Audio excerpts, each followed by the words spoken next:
जो इस देश में जुल्म जाति का शिकार होते रहे, वो जातियां जिनको स्वाभिमान सम्मान के साथ जिया लाया 26 जनवरी 1950 को, अभी 100 साल भी नहीं बीते हैं, जो विरोधी ताकत है उन्होंने संविधान को खत्म करने के लिए अपना पूरा जोर लगा लिया और वो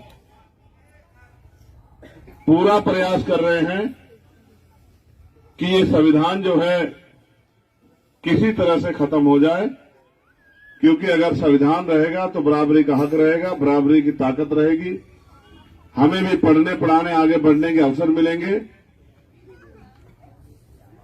सब लोग नहीं चाहते कि गरीबों के घरों में उजाला आए, सब लोग नहीं चाहते कि गरीबों की जिंदगी में बदलाव आए। अगर चाहते तो आप बताओ, आपके घर इस बात की गवाही है कि क्या कभी किसी ने आपके टूटे हुए घरों को देखा? क्या कभी आप आज आपके घर पे आजादी के 75 साल बाद भी ऐसे हैं तो सोचो 20-30 साल पहले क्या हालात होंगे। मेहनत मजदूरी करके तमाम तरह की मुसीबतें सह के आप लोगों ने ये घर और कारोबार तैयार किए हैं। अब भी जो हुकूमत में बैठे लोग हैं वो चाहते हैं कि इन चीजों को भी आपसे छीन लिया जाए। पहले तो जो हमारे महापुरुष हुए हैं वो भी स्कूल में नहीं जा पाते थे, उनको भी स्कूल के बाहर बैठ के पढ़ना पड़ा बाबा साहब अम्बेडकर। फिर संविधान आया तो पाल, प्रजापति, सैनी, कसर, मौर्य, शाक्य, कुशवाहा, बिंद, राजभर, केवट मल्ला, यादव, जाट, गुर्जर, चमार, वाल्मीकि, पासी, धोबी, कोरी, खटीक के बच्चे को भी स्कूल में पढ़ने का अधिकार मिला। और सिर्फ पढ़ने का नहीं, नौकरी करने का, रोजगार करने का, खेती करने का, व्यापार करने का, देश दुनिया में घूमने का, ये सारे अधिकार दिए संविधान ने। और आज उस संविधान को ये भारतीय जनता पार्टी की सरकार खत्म करना चाहती। क्यों? इसी संविधान की वजह से एक प्राइमरी स्कूल के मास्टर का बेटा भी लोकसभा का चुनाव लड़ रहा है। वो लोकसभा का चुनाव जिसे लड़ने वाला आदमी, और अगर उनके ज्यादा लोग जीत जाएं तो प्रधानमंत्री बनता है। ये चुनाव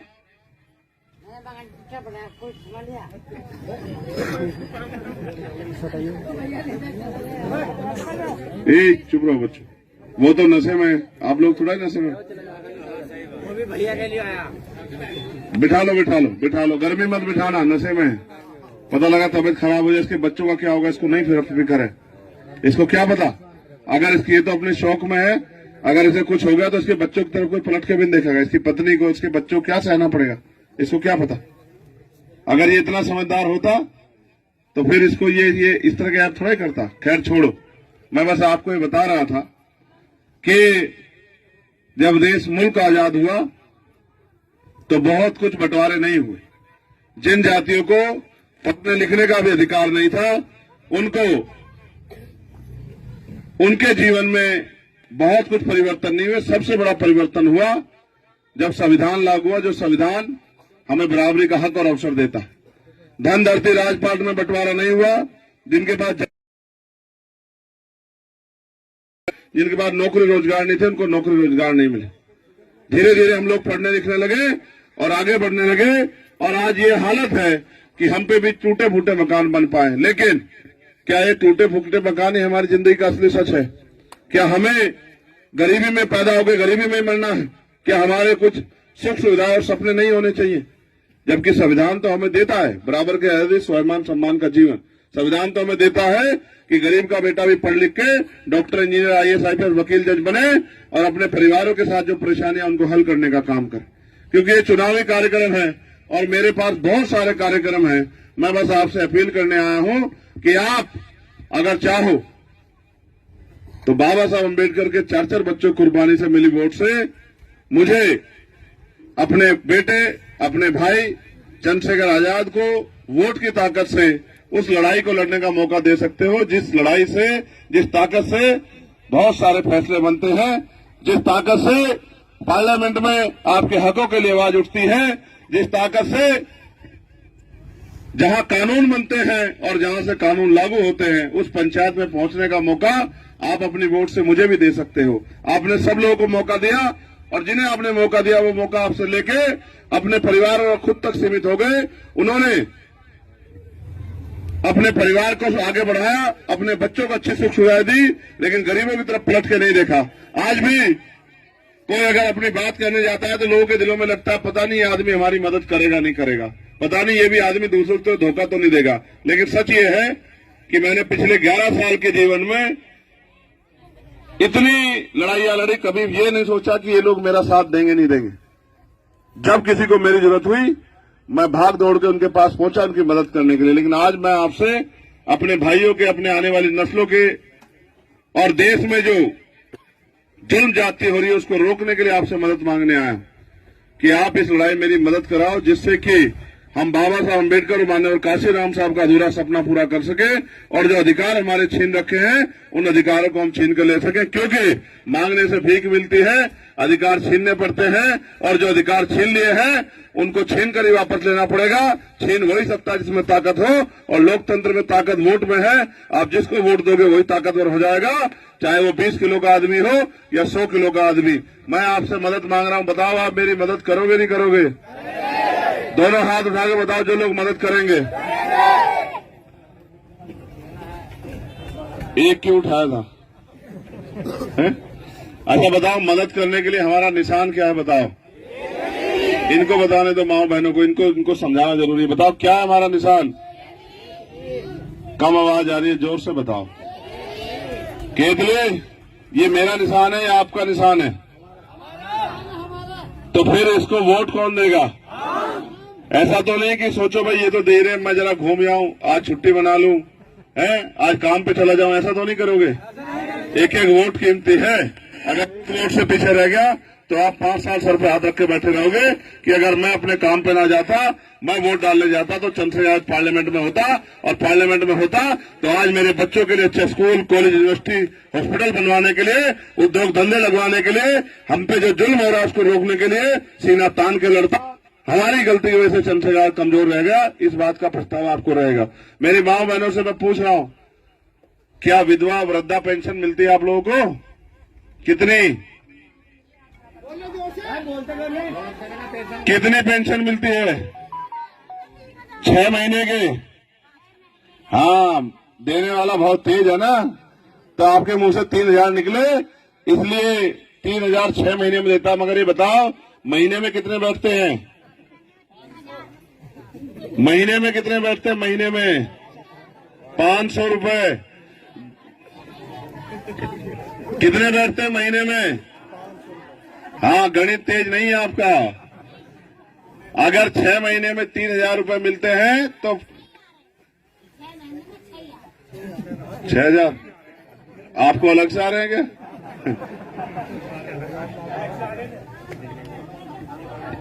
सुनो, 3000 रुपए आते हैं 6 महीने में, ठीक है। और मैं कह रहा हूं,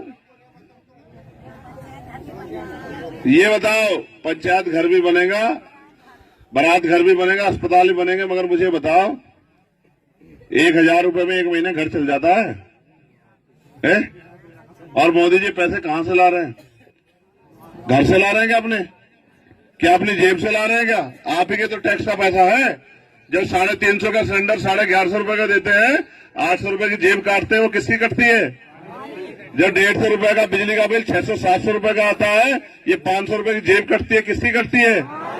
आप नजीबाबाद जाते होंगे, नजीबाबाद जाते हो ना कस्बे में? कौन से कस्बे में जाते हो? कितना पैसा लगता है आज जाने का? 25 रुपए। जाने का कितना पैसा लगता है? 5 साल पहले कितने पैसे लगते थे? ये जो 20 रुपए बढ़ के रोज, अगर एक बार जाओगे तो रोज के 20 रुपए कटेंगे, किसकी जेब से कट रहे हैं? 100 रुपए का सरसों का तेल 200 रुपए का होगा, किसकी जेब से कटा?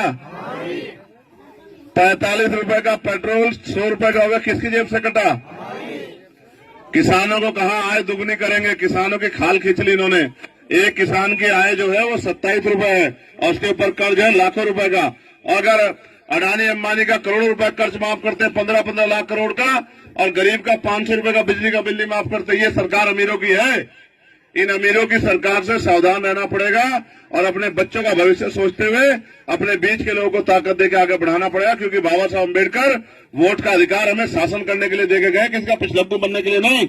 कि अब इनको वोट दे और ये लोग हमारी खाल खींचे, हमें गरीबी बेबसी में रहने के लिए मजबूर करे, हम पे जुल्म जाते अन्य अत्याचार करे, हमारी गरीबी का मजाक उड़ाए, हमारे टूटे घरों को देख के अपनी गाड़ी में बैठ के मुस्कुराए कि देखो आजादी के 75 साल बाद भी हमने इनकी हैसियत नहीं बनने दी, इनको ऐसा ही बना के रखा। इसलिए आपसे कह रहा हूं, पहले हर साल 5-7 बच्चे नौकरी लगते थे गांव में, कोई पुलिस में जाता था, कोई रेलवे में जाता था, कोई आर्मी में जाता था, कोई पटवारी सेक्रेटरी बनता था, कोई मास्टर बनता था। अब बनता है क्या कोई?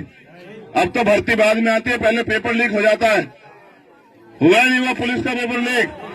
400 बच्चे एक 400 रुपए एक बच्चे से लिए नहीं। और जब पेपर देने गया और माँ सोच रही थी, माँ ने दही खिला के भेजा चीनी डाल के कि जा बस एक नौकरी करके आ जाना, हमारे दिन बदल जाएंगे। जब गया पेपर दे के आया तो पता लगा पेपर लीक हो गया। 400 रुपए के हिसाब से 200 करोड़ रुपए सरकार ने इकट्ठे कर लिए और गरीब को वहीं मरने के लिए छोड़ दिया। इसलिए आपसे कह रहा हूं, अब आप इन अमीरों के चक्कर में मत पड़ो।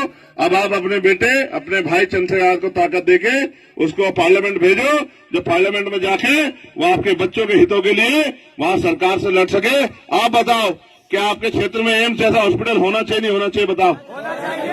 क्या कभी किसी नेता के मुंह से आपने सुना? क्यों नहीं बोला वो? क्योंकि उनको क्या फर्क पड़ता है मरो या जियो। एक बारात घर को ही वो हो रही है, 50 घर तो घर बन जाएंगे। अपने घर के हालात तो देख ले, उस घर को तो देख ले, बारात घर का क्या करेगी? घर अपने आप से एक घर सुरक्षित हो जाएंगे तो बारात घर भी हो जाएंगे। जिन पे अपने घर भी पक्के नहीं है वो क्या बारात घर के लिए लड़ रहे हैं? बारात घर बन जाएगा, सुन ले, तेरे बेटे को नौकरी मिल जाएगी ना, वही बनवा देगा बारात घर। तो फिर बारात घर, अब हमने हाथ फैला रखा है सबके आगे कि कुछ दे दो, कुछ दे दो, कुछ दे दो। हम अपनी ताकत क्यों नहीं बनाते? एक नहीं 50 बारात घर बनेंगे जब आप पे ताकत होंगी। जब बाबा साहब ने हमें ताकत दी, कलम पकड़ो और लिखो, जो जो समस्या है इनको पूरी करो। हम सबसे कहते हैं बारात घर बना दो, मैरिज हॉल बना दो। ये वोट इसलिए नहीं है कि बारात घर बने, ये वोट इसलिए है कि हमारे बच्चों को रोजगार मिले, स्वाभिमान सम्मान का जीवन मिले। ये वोट इसलिए है कि जब हम सड़क पर चले कोई जाति के आधार पर हमारा शोषण ना करे। ये तो सरकार का काम बारात घर बनाना। आपका मजबूत नेता तो कभी का बारात घर बन जाता। अभी बन जाएगा, 1 साल में, चिंता मत करो। एक नहीं 2 बारात घर बनवा देंगे ऊपर नीचे। आज कहूंगा ये आचार संहिता में आता है कि भाई कुछ बनाने की बात कह रहे हैं, ठीक है? अभी तो हमारे लोगों को ये भी नहीं पता, तो इसलिए कह रहा हूं। ये बताओ मेरी बहनें, बताओ नौकरी रोजगार करना चाहते नहीं चाहती हो? बताओ। या यही चौला चौका में खत्म होनी जिंदगी? तो फिर पढ़ो, और वो दिन दूर नहीं जब हमारी मेहनत, भीम आर्मी आजाद समाज पार्टी के नौजवान भाइयों का संघर्ष आगे बढ़ेगा और वोट की ताकत से हम लोग यहाँ राज में आएंगे। और जब राज में आएंगे तो अपनी बहनों को रोजगार देंगे। ये नहीं कहा मेरी इसने मां ने कि भाई ये दहेज प्रथा खिलाफ बोलो, ये जो गरीब लोगों की बेटियों से भी दहेज दिया जाता है ये बंद करवाओ। ये तो नहीं कहते, ये तो नहीं कहते शराब बंद करवा दो। ये हमारे लोग जो हैं धक्के खाते फिर शराब पी के, इनको ये परेशानी जो इनकी जिंदगी में खत्म हो जाए, ये तो नहीं कहते। सब ठीक करवा देंगे, जिस चीज से समाज को परेशानी होगी सब ठीक करा देंगे। लेकिन एकजुट रहो और सबसे पहले आप ताकत तो दो, तभी तो बनेगा बारात घर। क्यों भाई? अभी तो ताकत है नहीं, वरना आज ही बनवा देता। तो जब ताकत होगी तभी तो बनेगा, नहीं बनेगा? हाँ, तो बहुत बहुत धन्यवाद।